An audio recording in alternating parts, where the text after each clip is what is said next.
of Linda Mackey Photography and the Eloquent Entrepreneur, Conversations with Everyday Changemakers. And I'm super excited to introduce you to my friend and client, Pamela Thompson. She is an amazing change maker and business entrepreneur. She is a #1 best-selling author and a leadership consultant and coach, a professional facilitator and speaker. And I'm so excited because she has really come a long way. I think you were one of my first clients when we moved to Victoria, and you have done so much in your life already. But you've also, I mean, this is why you're here, to tell us your story and how far you've come and what you're up to right now, because what you're doing is so inspiring. And I'm excited to introduce you to everybody and share your story. So tell us a little bit about yourself and what you do and, how you spend your days now. Well, first of all, Linda, I'd just like to say thank you for that gracious introduction. And I'm excited to be here too. Thank you. So tell people what I do and what I like to do. Yeah. So, tell us about what you do in your work, and a little bit about your how you spend your time right now. Okay, well, first of all, I'll share a little bit about me because I think it's helpful for people to understand where I'm coming from. I'm a really curious person. I love to learn. I knew from a very young age that I wanted to make a significant difference in the world. I love being in nature, and I love connecting with people, and I love travel. I particularly have been curious about people from different countries and cultures since I was like maybe 3 or 4 years of age. So anyway, that's a little bit about me, and that's led me on this journey. I also believe that life is an adventure to be lived to the fullest. So I try to stick to that. Yeah. And so I have currently what I'm doing. I think you want to know more currently what I'm up to, right? Or do you want to know something past right now? Yeah, I mean, you told me you support women who want to step into their authentic feminine leadership and be catalysts for change. And I know that's something that you've always done in your life and in your travels and stuff like that. So you can speak to that, and I will chat about how you got here. But I think what you're doing right now is really pulling everything together, right? Thank you. Yes, it actually it is. It's interesting. I think when we start this journey of life, Linda, yes, I set goals, but I never envisioned that all the things would happen to me that did. And it was like, I feel like I'm kind of coming full circle now in terms of using my gifts and talents in the world. Yeah, so that's correct. I support women to step into their authentic feminine leadership and become catalysts for change.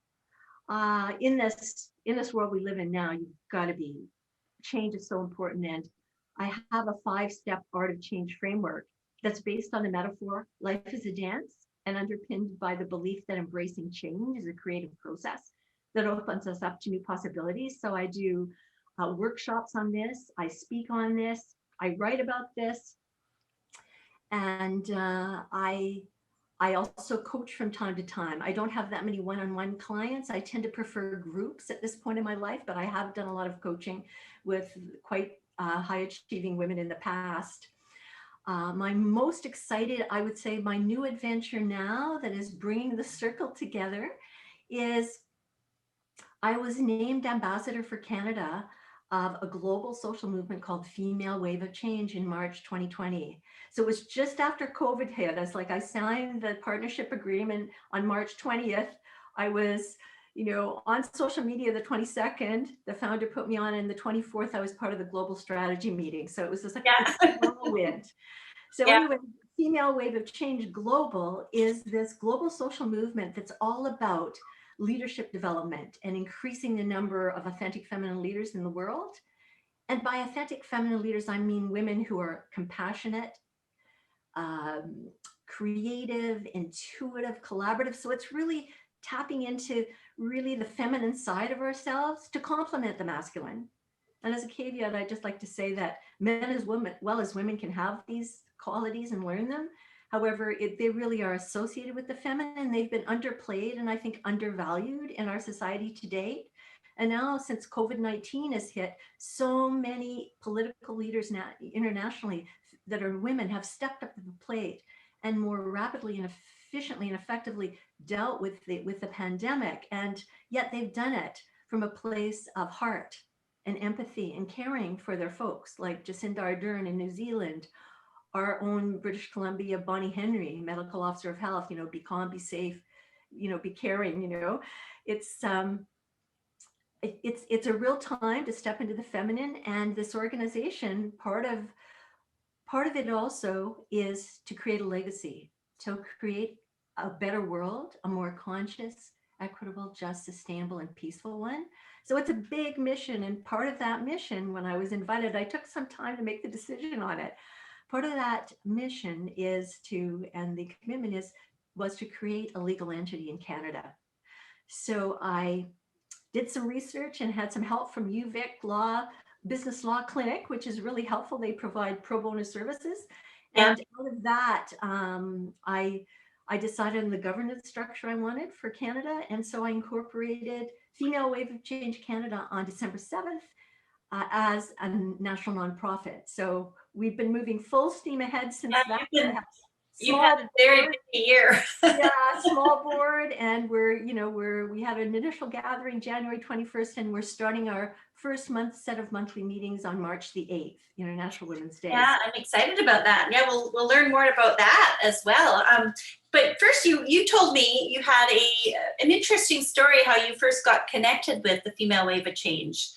That's an interesting story, and how serendipitous it was, and just I think things happen for a reason, obviously, and things align. But your story is quite interesting. And it was. Well, thanks for asking. Yes, I met Ingrid Bol, the founder, who's based in the Netherlands, in, I'm going to say 2018 on LinkedIn, and we had a Skype call. People used Skype more than Zoom back then, and. Yeah. About an hour-long Skype call, and we realized we had some things in common. So we decided to stay in touch and support each other in different ways via social media and such like. And in 2019, I had a radio show called The Art of Change, where I interviewed inspiring women leaders and change makers from around the world. And I invited her, and at that point, to tell her story as a leader and talk about how you build a social movement. Anyway, long and the short is, yeah, it's really interesting what happened. And then we stayed in touch. And then before I knew, I was interviewed by she and one of her board members, and they offered me ambassador for Canada. So it was like kind of interesting how these things happen. And it shows you the power of social media and a platform like LinkedIn, right? This woman who's based in the Netherlands, right?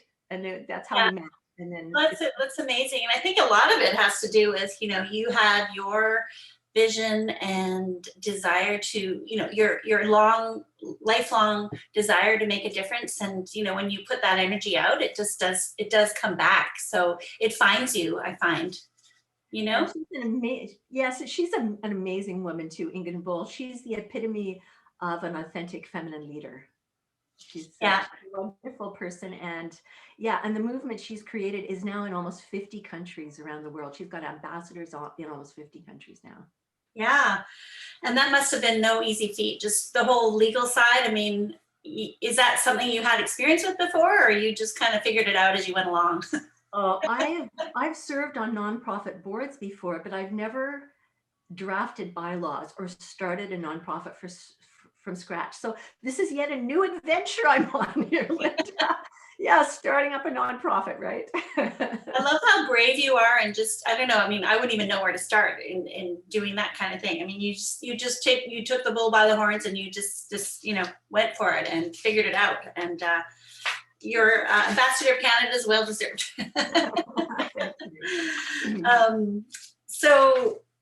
You told me so many things. So you were talking about the 5 pods based on 5 pillars. Can you talk about that? And that's to do with the Female Wave of Change, and that's something you created together as a group in the Female Wave of Change? Yes. Part of Female Wave of Change is about making a difference, but it's not all about the rhetoric.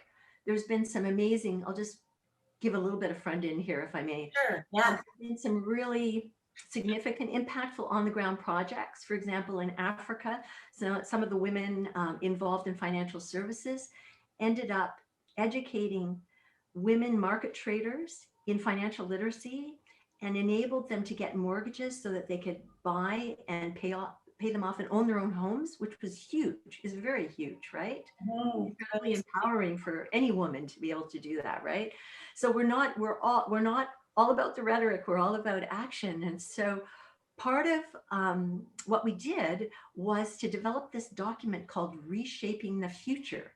And it was a call to action for leaders around the world to join us to make a difference in 5 areas, which are the 5 pillars, which are in this document that I helped write. And they are education, economy, environment, health, and humanity. And there are now 5 pillars at the international level, and with some amazing women that are part of them, generating really cool events and frameworks and all sorts. And my vision for Female Wave of Change Canada is to create 5 pods. I'm going to call them pods because I really love I love the visual of a milkweed pod, and it breaks open and all those fluffy things float around and disseminate, spread their messages all around the place, right? Yeah. So my vision is to create 5 pods associated with the 5 pillars and have them co-facilitated by ideally one woman who's a subject matter expert. So could be someone who's an expert in climate change or the environment, and then someone who maybe really wants to flex their muscles or stretch their comfort zone related to facilitating. So co-facilitating one of those pods with someone who's a subject matter expert so that they can do this. And other people as well can participate in pods of their choice and create events, initiatives, projects, and the sky's the limit, really.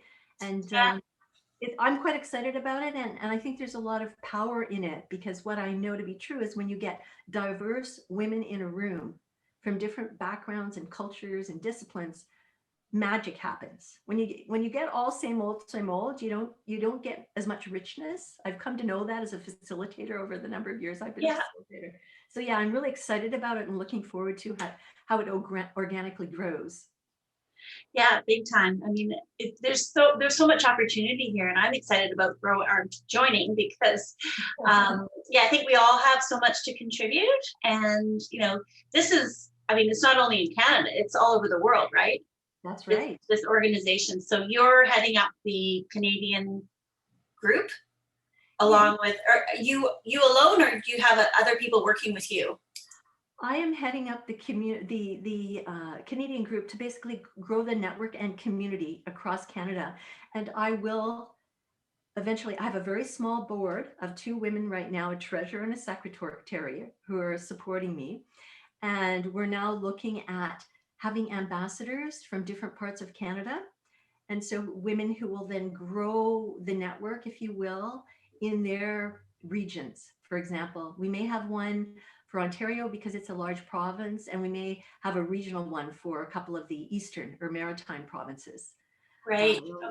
See how it flows out, but I definitely cannot do this alone. Yeah, small because you have to start small, but the intention is to attract women, and we call them wavemakers as part of Female Wave of Change. And wavemakers actually step up and are more active in recruiting people and doing things and contributing ideas. Then we have ambassadors from different areas who will sit on the board that meets once a month and contribute to that and strategy, if you will. And then folks who are members who can contribute in whatever ways they wish. Yeah, exactly. And I think this is such a great opportunity, because part of the purpose of this blog series or podcast or whatever you want to call it, is to have people like yourself speak about what you do in your journey and inspire other people. It doesn't have to be just women, but just for ideas on how they can, because I think a lot of people want to make a difference, but it's really hard because they think, who am I to do this? Or I don't have time, or I don't know what to do. And it's a great opportunity to be part of something much bigger than themselves, that they can actually pull in their gifts and passions. And I love how there's so many different areas that you are touching. that can pull in, um, you know, everyday change makers. And that's what it's all about, really. And as a collective, we can really, like you said, make a wave of change. I love that metaphor too, the wave makers. I think that's amazing. So, Further yeah, to, so that's pretty inspiring.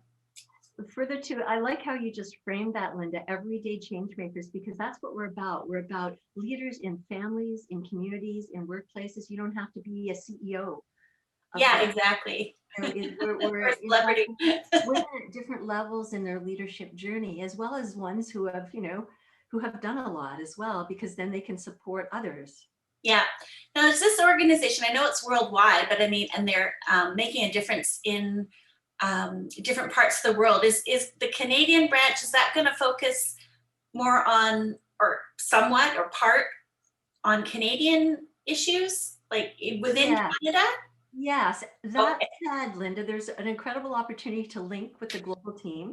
There's a leadership development program that was developed globally called Women Leading in Change, which is a 3-month program that has not only modules where you do on your own, but also face-to-face contact with women leaders from diverse backgrounds and cultures who've designed it. And so there's an opportunity for people from Canada to apply and take that program. And also then when we get a small enough a core of folks who've done that, then they can deliver the program in Canada. So there's that opportunity to spin that out and kind of like a train the trainer model. Right. Yeah, Okay. Yeah. so I No. mean, we want to do things in Canada. That said, there's opportunities to get support, to get ideas, to contribute at the global level, because we have annual global conferences. There's, different webinars that happen. We're developing a new website. We were recently rebranded and in the process of developing a new website globally. And there'll be a educational platform on there where people will be able to put courses and things, and they've yet to develop the business model around that. But yes, the incredible opportunities. Yeah. No, and there's so much information on that website, and I'll include that in the notes here.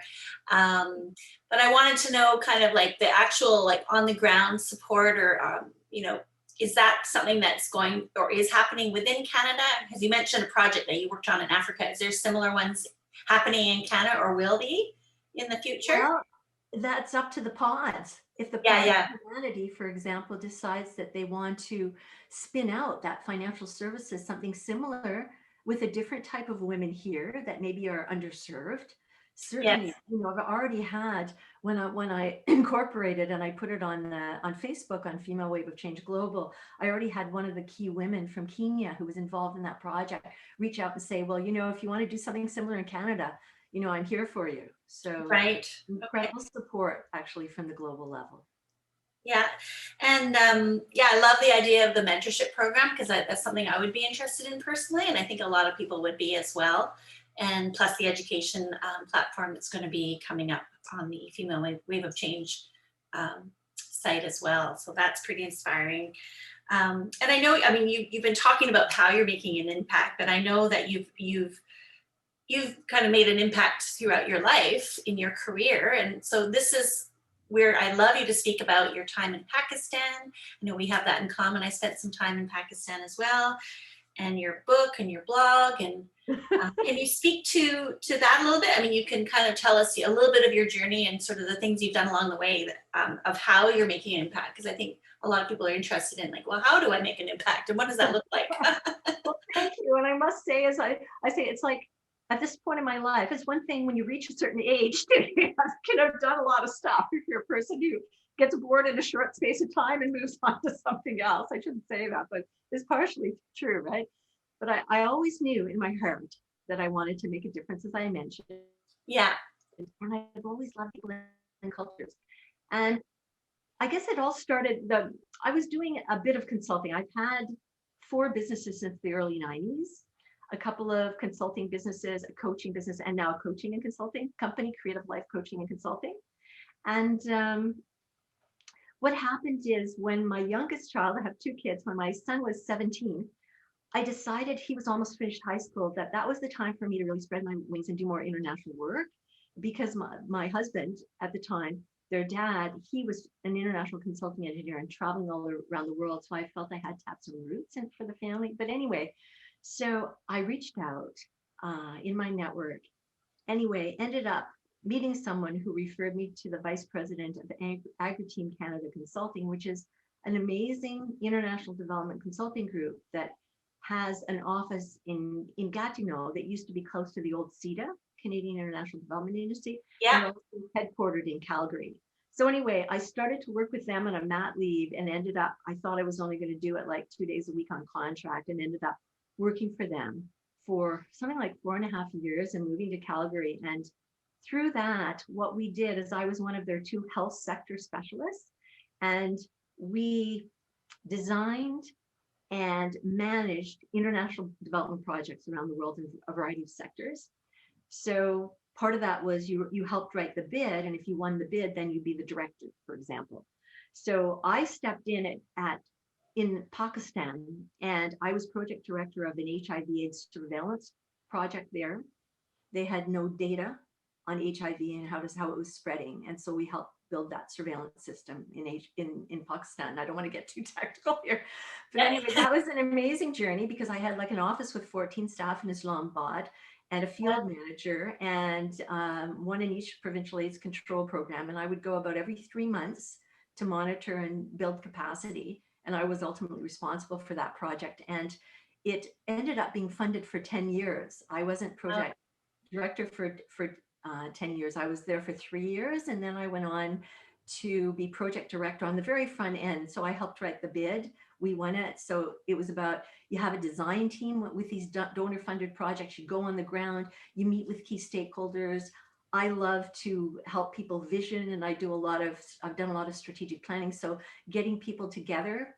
This one was in 2 states, in a Muslim state, a state in the Muslim north and a Christian state in the south. So bringing them together, initially having them apart, bringing them together to share their visions, their challenges, and what they saw. And those kind of things I find so energizing, because sometimes people think that they're totally different, right? They think, oh, we're Muslim, we're in the north, people think we're backward, we're not very well educated. The Christians in the south, they got it together, and they don't really like us.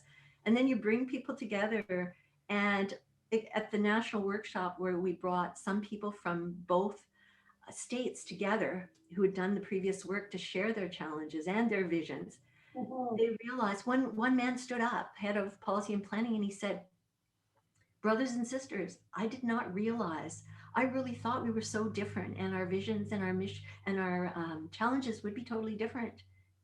And I'm here to say that you're just like us. Your challenges and your vision is just like ours. Brothers and sisters, I'm so looking forward to working together with you on this. So it's like you can build bridges, right? When you bring people together doing that kind of work, I found was very, very fulfilling. And meeting with midwives on the ground, finding their challenges, looking at how we could support them in different ways. Well, that's pretty huge. Like to add to bridge that mindset, right? From 2 different groups of people. Yeah, and so I really thrived in that environment, and yet I was called the coach. Somebody said, "Why don't you do coaching?" And so anyway, and then I had a coaching business for a while, and then within about 18 months, I was missing the international. And lo and behold, I get this email offering me to throw my hand into the ring for one of 3 positions in Pakistan, or not Pakistan, Afghanistan. And so I thought about it, and I thought, oh, this one's got my name on it. Technical advisor, strategic planning and performance measurement. So I ended up taking it, and I was 13 months in Kabul working with the Ministry of Public Health to help them develop their first strategic plan and build the capacity of internal teams to do strategic and operational planning. So I've had an incredible journey. Along the way, I almost burnt out. And so hence I took some time off and wrote my book. And one of the things I really feel strongly about for women is for us to really listen to and trust in our body's wisdom. Because if you have a lot of passion, and you have passion, and many of the folks that I've worked with have a lot of passion, and I work with, we want to give, and we want to do some amazing work. However, we need to listen to our body and take breaks, because if we don't, in the long, it can have really negative health implications, not to mention in your relationships as well as your work, right? And Yeah. so I really took some time, and I ended up identifying these 7 keys to what I call creative living, 7 keys to consciously cultivating improved health, happiness, fulfillment, and inner peace. And those are in my book that's called Learning to Dance with Life, a guide Yeah. for high-achieving women. And it was sparked by me almost burning out, then taking the time, starting to study mindfulness, starting to meditate every day, spending more time in nature. So I really live what I write. And that's another reason why female wave of change I really connected with it, because these values of compassion and empathy and being emotionally intelligent. I mean, we can all always learn more. None of us are perfect, right? But to me, that is so important. And for us to own our strengths and not try to be masculine, which is what we often did in the past to make it in corporate, or to make it, I was an academic for a while, to make it in academia, wherever it was, it's like you felt like you had to sort of put on a different sort of clothing or shield and be someone different. And now Yeah. female wave of change is all about stepping into your feminine attributes. And sure, we need the masculine side too to get things done. However, our intuition, our compassion, and all Yeah. these things are so important now. Yeah, that's been a huge thing for me, is because I've always known, I think we're very similar that way, because I've always known that I would do something to help animals. Like, animals have always been a huge part of my, I don't know, just what I feel really strongly about. And obviously that extends to the earth and all the other stuff. But just having this real kind of highly sensitive nature and compassion and empathy and all that kind of stuff. And I always used to sort of, I don't know, suppress it, because I thought they were my weaknesses, but they're actually, over the last while, I realized those are my superpowers. Those are the reasons, because I hold them so highly as values. They always keep coming up, right? And you can't suppress it, right? Because I always thought, like I said, they were, oh, I'm too sensitive, I'm too weak, But now I've kind of realized that these are my superpowers, and I can really use these to make a difference. So to all those people who feel like, kind of similar feelings or whatever, or that they have to be a certain way to succeed, which is more, maybe not that masculine's bad, but like, just really kind of tap into that feminine and compassion and empathetic or empathic side. And listen to that, because it's there for a reason, right? So Totally. yeah, and I love the whole idea of your art, the dancing with life, and the 7 keys. Can you touch on a few of those to share what some of those are, just to give people a better picture? Yeah. Well, one of them is listen to and trust in your body's wisdom. Because I don't know about you, Linda, but I certainly, when I reflect on my life, the decisions I've made totally from my logical left brain have not always been the right ones for me. But the Yeah, ones that same. I made by tapping into my heart and my gut have always Yeah, been the right ones, right? And so I teach my clients, and I write and speak about this too, about different mindfulness practices, scanning your body first thing in the morning before you get out of bed from head to foot, so that you notice if you have any tension, and then you take breaths and you try to release it. And it just gives you an opportunity to ground yourself as well before you hit the ground running. Because I don't know about you, Linda, but a number of years ago, I used to hit the ground running. I'd wake up and I was like, God, getting my kids yeah, ready and whatever. I'm in a different phase of my life here now, but even still. And so, teaching the importance of grounding, spending time in nature. Another yeah. one is tap into and express your creative side. And That's huge. that Yeah, also really helps with the intuition and listening to your body's wisdom, because a lot of times, again, society has undervalued the creative side, and you're a huge creative, right? It's like, and everything, the science, everything was very science driven and data driven. And there's obviously a place for that, and that's huge. It's gotten us a long way. However, this tap into and express your creative side, I encourage people to reflect on things they loved doing when they were a kid that they don't do anymore. Could be yeah, drawing, painting, playing piano, or things that they've always wanted to do, but they never had the chance to take it up again and reconnect with it and notice how it makes them feel. Because when we tap into our creative side, not only do we have the opportunity to share our gifts like you do with your photography, for example, Lydia, you're an amazing photographer. And other people do, like, I love to write. I blog every couple of weeks. I love to write. And others paint and whatever, sing, dance, garden, whatever it is. But and when we do that, it also helps us get out of our heads, right? Yeah. I Yeah. it's really true, right? If you're using your superpower and you're in your creative side, for example, you totally are not worrying about stuff. You're totally not thinking about tomorrow or last week. You're totally in the moment, right? And so Yeah. it You connect with your soul. Like I yeah, really find that when I find myself not um, being, oh, this light's driving me nuts. You know, creating like is such a big part of my life, as you know. And when I'm not, I really feel disconnected. But when I do the things that I mean, I love doing other things too that are creative. Like I play guitar and I've kind of missed doing some of those things. But like you said, when you do go back to the things that you used to enjoy when you were a kid, um, they really do connect you more to your soul.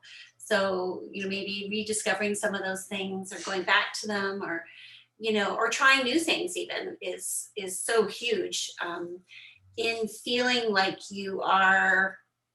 I don't know. I make it like I feel more at home, I guess. I don't know how to describe it, but I feel more empowered. That's for sure. When I do tap into that creative side. cool. So yeah, but yeah, I encourage everybody to check out your book. And you're in the middle of a new one, aren't you? Or almost. Well, I wouldn't say I'm quite in the middle. I'm part way. Oh, part way. Okay. And what's that one about, or what's it? Well, it's called the working title. It's fiction. This one is fiction. The other one's nonfiction. It's called The Exploits of Minerva: Reflections of a 60-something Woman. So I'm giving my age away here, Linda. I don't do that too often, but So anyway. don't look your age. Well, thank you. But anyway, Yeah. and so what it is, it's about this woman Minerva, and it obviously has a bit about me in there too, but it's a character I've created. And she's been in a women's circle for 25 years, and there's like seven women who've been with her, and they've shared each other's sorrows and supports. So the book is all about helping women in this decade connect and realize they're not alone, but also helping others understand what it's like. And so I'm going to go through different transitions that people experience, particularly at that time, like dealing with aging parents. And what I'm doing is, like, I interviewed a dear friend of mine the other day. Yeah. And she was a woman, she's got a mother who's going through Alzheimer's. So what's that like? I've been divorced, right? And so I've got a chapter, should I stay or should I go? So I'm trying to make it kind of a la Bridget Jones, sort of fun as well. Oh, sounds awesome. So I Yeah. so I would I'm having fun with it. So yeah, I'm having fun with it. Yeah, no, that sounds something I would totally read. I mean, I'm not a big fiction reader, but I would definitely be interested in that because I like stories that have like a purpose, I guess. Like, what can I learn from this, That sounds awesome. Well, I'm excited to talk more about your photography and stuff like that, but I have a question for you. I know you've got so many gifts. And I think this is something that, is part of the purpose of this show is to really tap into what are your gifts or your superpowers. So what would you say is your greatest gift that you feel in your heart is your greatest gift, and how does that show up on a day-to-day basis? Because I think that's something maybe people struggle with is like, okay, well, I want to do this big thing, right? And because that was kind of my thing. I want to, help with this big thing of, animals getting hurt around the world and stuff like that. And but it was too big for me, So what's your greatest gift, would you say, if you were to pick one? Well, I would say the ability to connect with people from diverse cultures and backgrounds, Linda. I don't know what it is, but I feel like I was gifted this from birth or before, because I mean, I remember this, if I may, just share a little story here. I was in Afghanistan for 3 months, and obviously I didn't speak Pashto or Dari. I learned a few words, hello, goodbye, thank you, whatever. And I was walking down the hall with one of my team, the only Muslim female woman who was part of my team, and we got to be really, really good friends. And all of a sudden this woman stopped me in the hall and she didn't speak English and she hugged me and kissed me. They kissed 3 times. And we were walking along and people would say, "Hi, Pam," who could speak English. And Zaleha, my friend and colleague, said, "Pam, how is it that you're not even from here and you've only been here 3 months and all these people know you and connect with you? How is that?" And I truly don't know, but I just, and I feel comfortable. It doesn't matter if it's, like in the Pakistan project, we interviewed sex trade workers, we interviewed injection drug users. We went to, Bangladesh and we met with a pimp and his girls and we Yeah. sat with them and and then I can, interview and meet with the head of the Pan American Health Organization. It doesn't faze me, Yeah. right? That's a huge gift. And So I don't, yeah, I feel very blessed. I feel very blessed that I have it. that's huge. I mean, and that just shows how, your energy that you put out and the compassion is true. It's true compassion. That is true compassion. Being able to connect with literally anyone. Well, thank you. Yeah, that is a true gift because I think that's quite rare. Because as a human, humans are naturally judgmental. And that's something that I see you just, it's not even in your realm of existence. Well, thank you. Every now and again, none of us are perfect, but I feel like, yes. And also because I've had the opportunity to live and work on 5 continents. I mean, what I know to be true, what I've experienced is that we're really all the same. So Yeah. when it doesn't really matter what culture you're from, what color your skin is, what your religion is. Most of us care about family. We want to belong. We want to be respected. We want to be loved. I mean, we all have those core needs. Yeah. And if imagine if we came from our heart and that's what we thought, the world would be a totally different place from what it is today.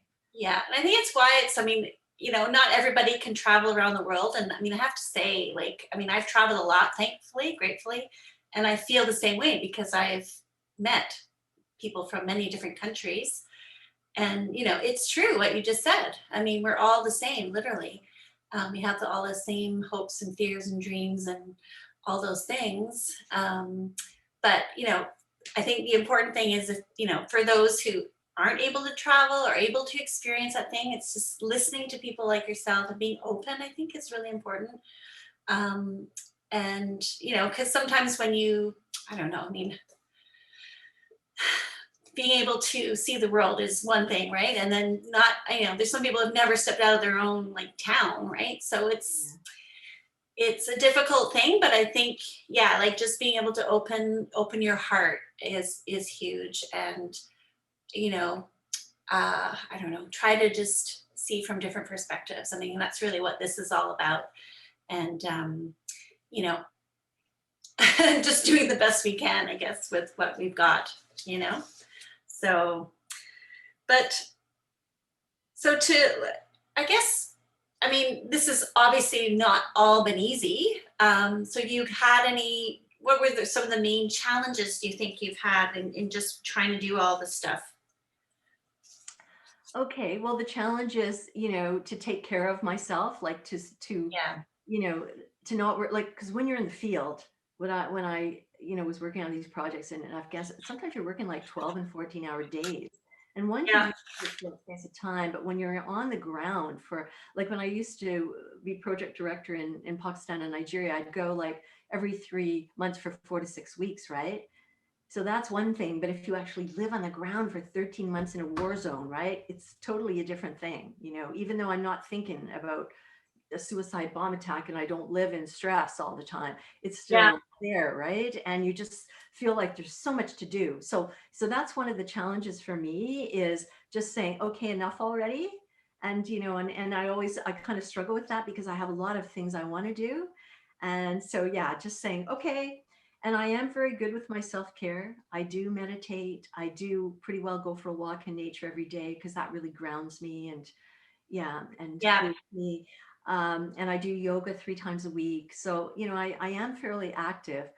But I guess the other thing is every now and again, I had an experience on one of my projects where you meet someone who there is a gender bias still, and particularly in some, usually I don't have an issue, but at one point I did. And it was like when I rated this person on their performance appraisal as a 3 out of 5 on several categories, they didn't like that. So they came and we spent like 4 hours together, and they wanted me to change how I'd rate them on their performance. And they said, "Aren't you my friend?" It was a man, right? Oh, So, I mean, that was a challenge, because you're like, well, was I not being right? You see, it makes you question yourself sometimes when you're really pushed up against it. But I gotta yeah. say, that hasn't happened. Like, I can only remember that one real time. Most of the time I feel like people say, do you have to act differently around Muslim men? And I've been their boss, I've been on teams, and I don't think so. You have to respect their cultures. And obviously we can get away with different things than a Muslim woman would be able to, right? But as long as you respect their culture and dress appropriately, and be, again, people know if you're authentic, right? Linda, you were talking about from your heart, eh? That's what it's about. If you people and come from the heart and realize they're people, and we all have our issues. One time I'm not sure I've ever shared this before. One time I was really upset because we had a national workshop for managers when I worked in Afghanistan. And one guy basically hadn't prepared his piece, because near the end, like, I believe all about building capacity. So from the get-go, when you start an international development project, you're thinking about your exit strategy. So you think, how can I build these people's capacity so that when I leave, it won't fall apart, right? So by the time, the last few months I was there, they were delivering these workshops, and I was there in their native language, and I was there, and then certain pieces I would get translated so that I could contribute, right? But they'd facilitate the small groups, they do pieces, teaching pieces, I do, but they did most of it so that when I left, they could continue. And one time we had one, and I really like things to go well. I definitely have a perfectionist streak, although I don't, like, I want to do my best job, although I know that perfection is never so, right? But anyway, at this particular time, I got really upset, and it affected, the workshop, and probably it affected us more who are part of the team delivering it than anybody who was out in the audience, because we always got really good reviews on our workshops. But anyway, I remember we were debriefing, and I couldn't help it. I started to have tears running down my cheeks. And I'm like, not a good thing for a woman to be crying amongst all these men, right? And you're their your team lead or their boss, so to speak. Right? It's like, not a good thing. Well, you're just being true to yourself and your emotions, and That's right. I think, yeah, it's better to express than suppress. I think. So let's talk about I know we did your photos in 2017. So how did you feel about that? And I mean, I guess I just want people to know, like, you're a change maker, you're a business owner, and how did the photos help you in what you're doing in your business, and what was your experience like, and that kind of thing? Okay, well, first of all, my experience. I'd never done a photo, like, I'd had headshots done before, but this was my first real photo shoot.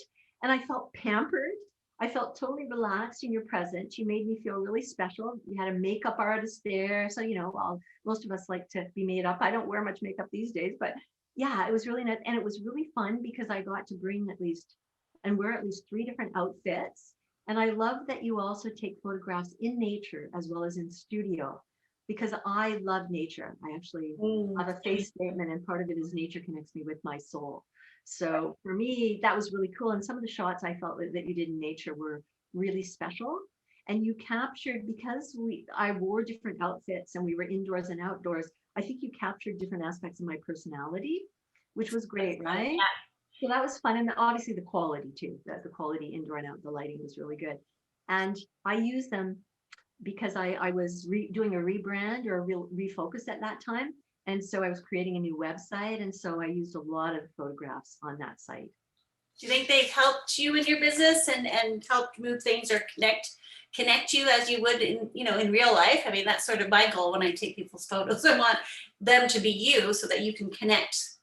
Oh yeah, I feel like I've used them not only for my website, I've also used them. I've been on a number of podcasts. I obviously had my radio show. When you Mhm. speak, I've all. I think they definitely have, and because the quality speaks and the variety, and when I think you capture people's authenticity, Linda, so they didn't look fake. I don't think that I feel that they portray different aspects of me, right? Because Yeah. we all have different aspects of ourselves. Oh, for sure. Yeah. No, that's why I mean, I don't know. I shy away from the headshot word because a headshot to me, it just shows what you look like. And that headshot kind of comes from, back when they were doing like auditions and stuff for actors and stuff, they would call them headshots because they just really want to see what the person, if they're going to be a good fit for the role or whatever. So I love to use the word portrait because a portrait to me is more of an expression of who the person is and their personality and stuff like that. So I try not to use the word headshot. I know it's like, kind of the hashtag, for business people or whatever, but I know that's my own personal philosophy on it. But yeah, I'm going to share some of the photos we did in the show so people can see kind of what we did together. And so how do you, like, I know you said there's so many things you want to still do. I mean, what are some of those things? Like, where do you see yourself in the next 5 years or so? Well, I see being part of a thriving community of authentic feminine leaders, a part of female change, wave of change across Canada, connected to the global network of supportive women leaders. Yeah. And I see amazing women working together to make a positive difference in the world. I see several books. I see speeches. I see interviews. Yes, I I see largely, I guess those are the main things.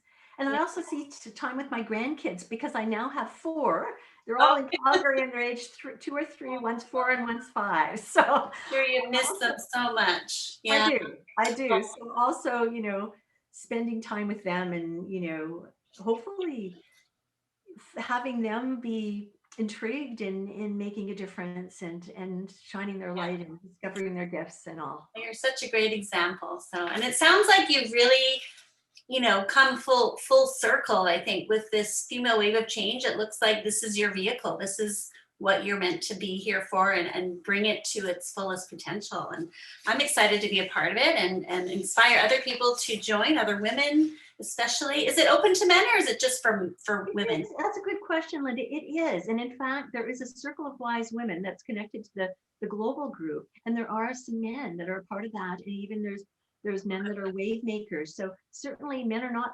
excluded. Yeah, no, that's great. Yeah, I mean, I really, I'm all about women empowerment, but I'm also about male empowerment because, I think there's a lot of men out there that have similar, the same mindset and, who genuinely want to make a difference in the world. And, like we're all kind of, I don't know, there obviously are differences between men and women, but I don't know. I love men, and I think I love women. I love people in general. So I think we all have so much potential to really tap into our gifts and really do and make a mark really in the world. So what advice would you give? Because like I said before, I mean, a lot of people I think are scared or they're intimidated and they don't really know what to do. Like, what would be maybe a couple of pieces of advice on just how to get started or like make a decision to do something outside of their day-to-day job? Right. Well, one of the things that I do with my clients, and it's actually, I should say to Linda, in my book, when I was writing my book, I was also running a virtual group coaching program with high achieving women, and it was called Staying Healthy in Body, Mind, and Spirit While Living Your Passion. And there are exercises. So one of the things I recommend is people really get in touch with their passions. And a really simple exercise that's in my book, which is on Amazon, by the way, is that you write 2 columns and you just, you basically do a brain dump. And the heading of one column is things I'm good at and things that really light me up, if you will. Because you can be really good at math or sports, but they're not really your thing. but Yeah. you know, and then you kind of look at the things that are similar in both, and so, and your passions are things that light you up, or things that you enjoy doing so much that when you're doing them, you lose track of time. For example, Yeah. like my husband, he loves film editing. So when he edits, that's one of the things he totally loses track of time, right? Loses track of time. Yeah. Yeah. I And totally when I relate write to is that. lots of times, yeah, you totally lose track of time, right? So yeah, getting in touch with your passion. Then, you know, sometimes, you know, getting a coach is helpful. I know you've had a coach, and I've Yeah. had coaches as well as being one. And, you know, because it's helpful to really get clear on who you are, and then, you know, set an action plan to move forward. I really love working in groups. I forgot to say workshops as well. I love designing workshops and events, Yeah. um, to make them really interactive. So, because not only from my perspective, they're learning or they're growing, but it's also people learn so much from each other, right? Yeah. Sharing experiences, and the bulbs go on and stuff. So yeah, get clear, you know, get some clarity around your passion, and then look for a group that you feel that you can make a difference in, Yeah. like Female Wave of Change Yeah, Canada. no, that's what you had originally said in your answer, was the idea of just joining a group of like-minded people, whether it's women, men and women, whoever, that will help kind of inspire you and stimulate you and support you in, you know, whatever it is that you are, that, you know, buoys you up. Yeah, and I think the safe, supportive space is really Yeah, critical, that's huge. because to do this, you're stepping outside of your comfort zone. You know, that's again one of the keys learned from and embrace life transitions. We need to, you know, step out. It takes courage to step out, and the more we do it, it's like a muscle, right? The more we exercise it, the easier it is. Exactly. I know, especially nowadays where we have to really put ourselves out there, um, on Zoom and video and, I don't know, just all the different places, right? So That's true. Yes. that's become part of my education process now, because, you know, we kind of have to put ourselves out there, right? So yeah, the more you do it, just like anything, the easier it gets. So wow. Well, thank you so much, Pamela, for coming on the show. It's so great to reconnect with you. And I'm going to share all the information, like the links to your website and to the Female Wave of Change and your books, and any other information that we talked about that people can look up online and learn more about. And yeah, I'm excited for your journey, and to see how things go with the Female Wave of Change and your business. And yeah, I hope to, you know, keep in touch with you. I'm sure we will. I'm just, Oh yeah. yeah. Well, thank you so much, Linda, for taking the time to interview me. It's been an honor to be on your show. It's always fun to have a conversation with you, and I really enjoy and value your creativity and your passion as well, and your sensitivity. So good for you to push yourself out there to do this kind of work. And if I may I share the March 8th meeting? Yes, yes. Okay, I was going to mention that, but I forgot. our monthly, yeah, we're having our inaugural monthly meeting. We're going to have monthly meetings as part of Female Wave of Change Canada, and it's on International Women's Day, March the 8th, from 4:30 to 6 p.m. Pacific, so 7:30 till 9, I guess, Eastern. And that's going to be on Eventbrite. And if people, I don't have the link right now, but if people want more details on that, I'm going to be in, it's called, I have to read here because I've changed the title a few times, Embracing Feminine Leadership Qualities, Challenges and Lessons Learned. And I'm going to be moderating a panel of 3 amazing, authentic feminine leaders, one from corporate, one who's a serial social entrepreneur, and another one who has a PhD in engineering and is now getting into change and authenticity, and really interesting women, and talking about, you know, what are game changers for you in terms of the authentic feminine leadership qualities that really make you shine, and what have been some challenges, and what are some strategies, and how can we elevate and embrace these qualities that we have that we may have hidden or suppressed for a while. So I'm really excited about it. So if people want more information, I will send you the link. But if people want to know more, they can look at the link femalewaveofchangecanada.com, FWOC and also they could email me at my at Pamela@femalewaveofchange.com. So Okay, yeah. So all the information on how to join will be up on the website at some point in terms of the Eventbrite and how to join. right. Yeah. Okay. Perfect. Yeah, I'm excited about that. It's in my calendar. Great. Well, I look forward to having you there. All right. Well, thanks again, Pamela. And that was a good talk. Thank you. It was long, but that awesome. I think we covered so much information and inspiring stories. And yeah, all the best to you and everything. And we'll talk to you again soon. Thank you. Bye-bye. Bye.